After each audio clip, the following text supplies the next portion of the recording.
Hello, everyone, and welcome to this month's Anime Paint Night. I'm Mr. Kelvin, and let's see what's inside of our kit this month. So, we're going to be doing my favorite manga character, Yotsuba. So, if you haven't read Yotsuba, it's a very family-friendly manga about a single father raising this little girl right here. It is by Kiyohiko Asuma, the person who made Azumanga Daioh, which is also a very funny anime as well. But inside of your kit, you should have a reference sheet that looks like this, so you know the color palette. You'll have your watercolors, as always, and you'll have the line art that we did for Yotsuba this month. Yes. So we have the sunflower referencing on the #1 cover and stuff like that right here. So, with that being said, let's get painting. Alrighty, so the first thing that we're going to do is, well, what I like to do. I like to start with the eyes because it's like a smaller detail. I'll use the green, the lighter green, instead of the darker green first. Yotsuba has like very, very, very bright eyes, so I think the green like really meshes well. Green usually means like life and vitality and such. Then we have the darker green that adds a little bit of shading with the eyes and such. It does look like it's darker on the actual palette and stuff, but when you actually make contact with the paper, it doesn't look too much darker. But trust, when it dries, there's definitely a difference.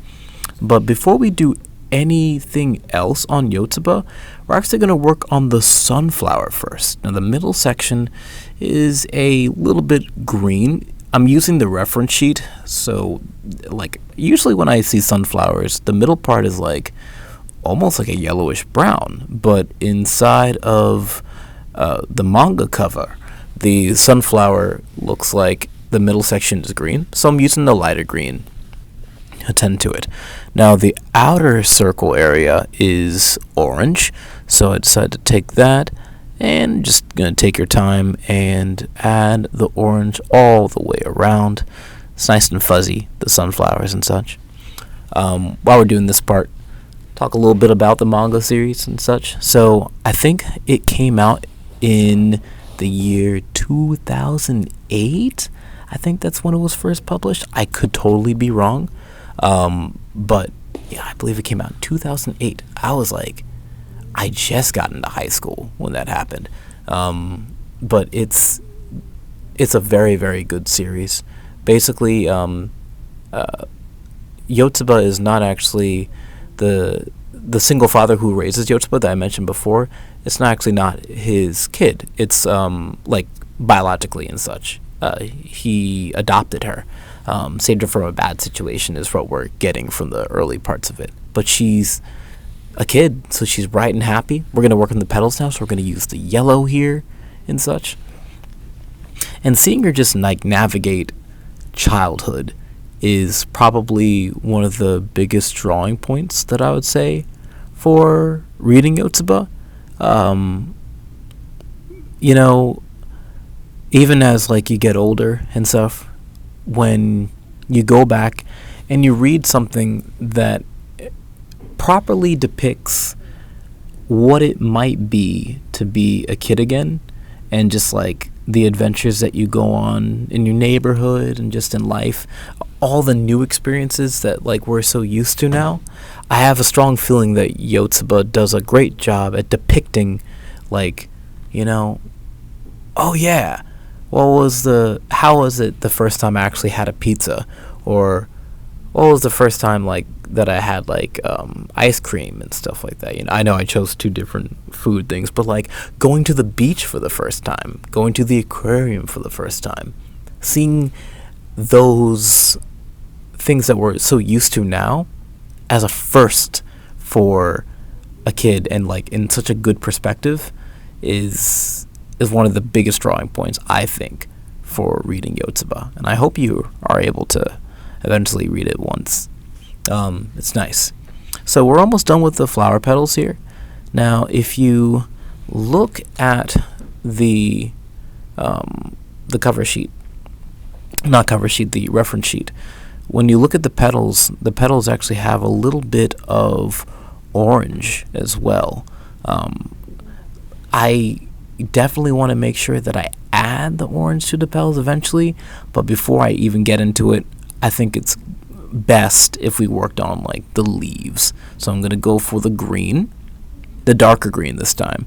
And I'm going to work on the leaves here for the sunflower, so we can have a little bit more of a clear distinction as to what is the flower and what is Yotsuba, just like holding the flower. Once again, sometimes I mentioned this when we're doing the watercolors, you can have like a stronger like gradient if you have a lot of pigment and you put it at like the start of whatever you're painting, and then like you ease out, it becomes lighter and stuff, like what you see with the right petal and everything. It's darker green, and then as you even it out, it becomes lighter, so you can see a little bit of a gradient.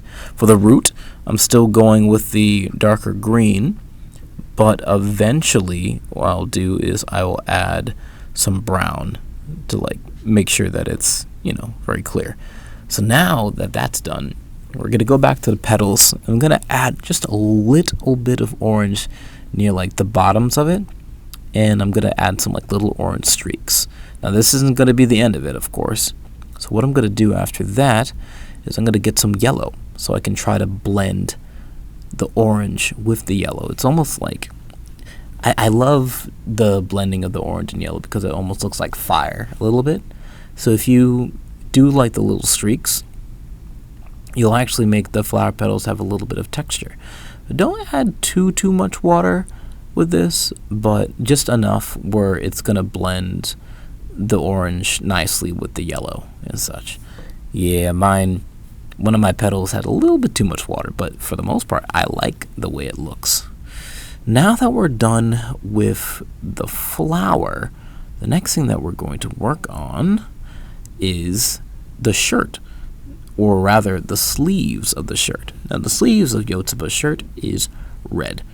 You know, sometimes if you get the red paint, you know, if you have a little bit too much water, it lightens up a little bit. But if you use less water there, it'll be more of a crimson red, like we're going to do for the right sleeve. Yep, there we go.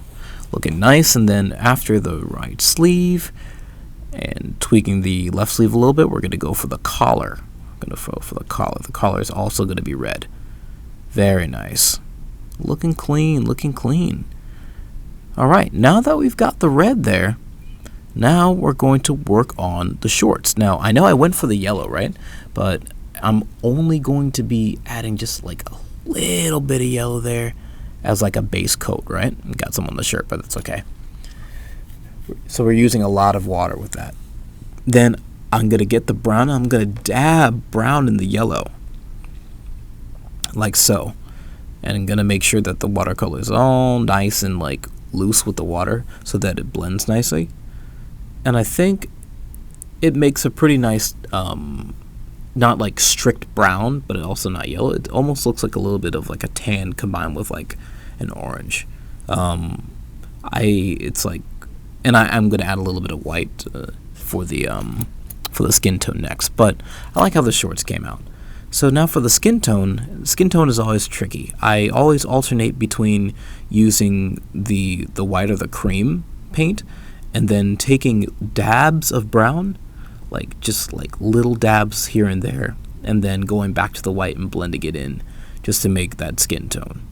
And we're going to start with the legs first, and then after that we'll move into the arms.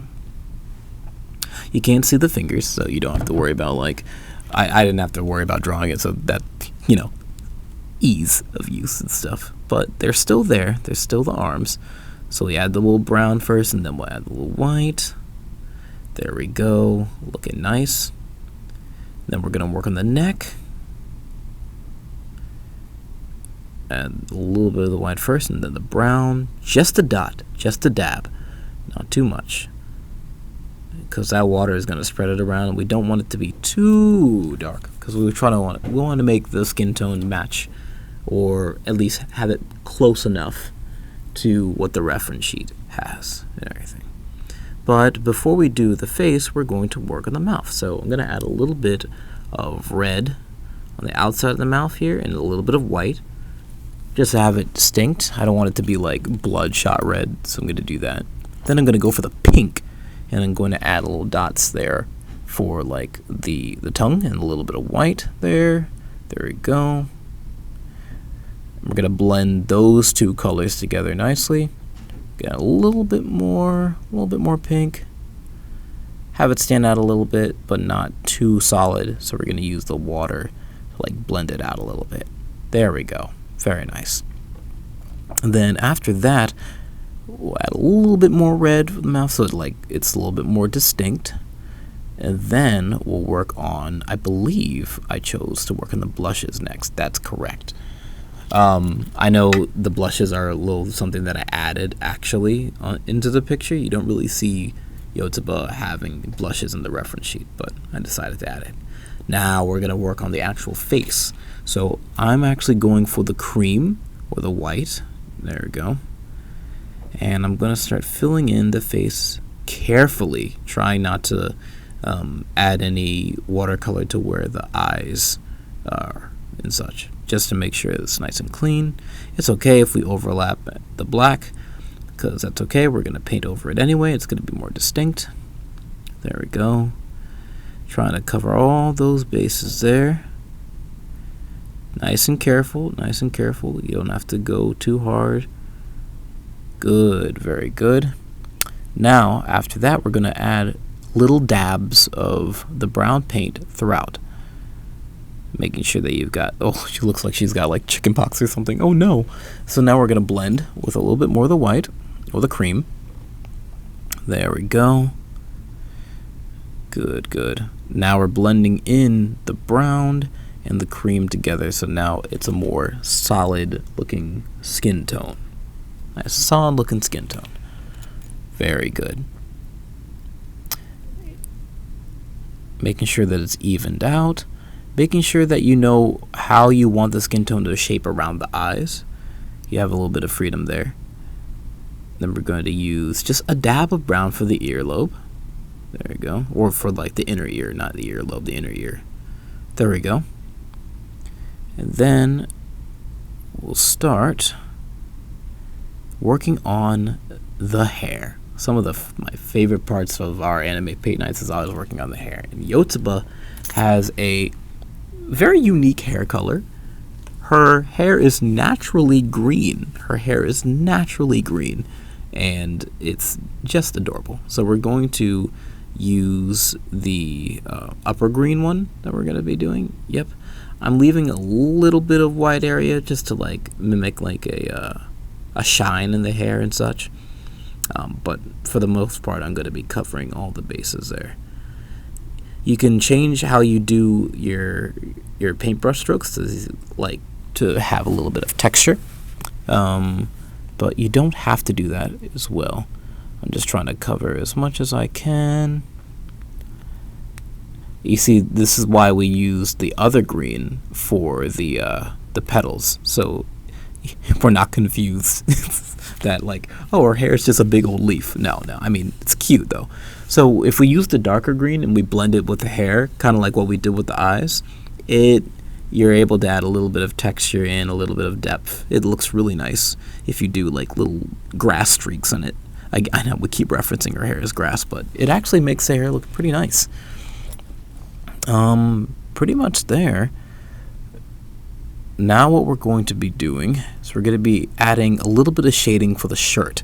Now it's a white shirt, but to make sure that we understand that like light is a factor when we paint, what we're going to do is just get some water, put in the black, and then get some more water. And then like the creases of the shirt, where the dark lines are on the right and the left, we're going to add some, and then right in the middle as well.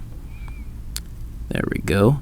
And now we're going to add a little bit of brown and a little bit of black for more shading for like the neck, because the neck, the head creates like a shading underneath the neck. So we're going to make it like darker, and the hair covers the face as well, so we're going to add a little bit of shading underneath the hair by adding a little bit more brown with a little bit of black. but making sure that it blends nicely. So we're going to use a lot of water for this part, and we may even opt for a little bit more cream as well, like doing some touches up on the hair as well. But yeah, so once we're almost done actually. So once we actually do the blending, that should be it. And then you'll have your Yotsuba artwork. Now, you did a fantastic job as always. I always thank you all for being able to like come and pick up your kits and like participate, and I hope you have fun. Now, I hope you also are able to find an opportunity to read Yotsuba #1. It's really good. Nice thing is you can pick up any Yotsuba and just enjoy yourself. Kiyohiko Azuma's Yotsuba. But thank you for joining us for this month's Anime Paint Night. Enjoy your artwork, add it to your collection, and I'll see you next time. Bye.